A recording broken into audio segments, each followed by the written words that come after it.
Пуштена во употреба новата реконструирана спортска сала во населбата Стар Караорман во Штип. Салата ќе ја користат учениците од подрачното училиште, најмладите генерации како и жителите од населбата во ладните и врнежливи периоди. Градоначалникот Иван Јорданов истакна дека овој објект бил запоставен, но општината успеа да го реконструира и стави во функција.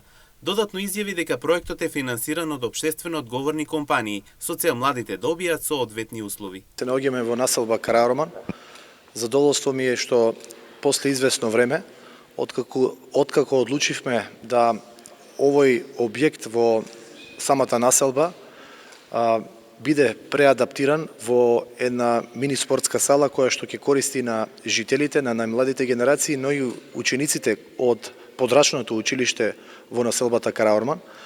Верувам дека објектот кој што беше запоставен, руиниран, успеавме да го ставиме во функција во насока на спортување, рекреација на најмладите од оваа населба, во еден вид на спортска сала која што ќе овозможи не само учениците, туку и жителите во месеците кога е врнежливо, со пониски температури, да спортуваат и да рекреираат.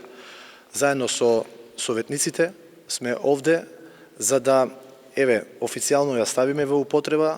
Овде се и учениците од подрачното училиште, дел од жителите од населбата кои што во месеците кои што следуваат, верувам дека правилно ќе ја користат. Во следниот период ќе се продолжи во сите населби каде што има потреба од вакви содржини за правилен раст и развој на најмладите, додава Јорданов. Така ќе продолжиме во периодот кој што следи во сите населби каде што имаше потреба од вакви содржини, да се создаде една инфраструктура која што ќе овозможи правилен раст и развој на најмладите генерации.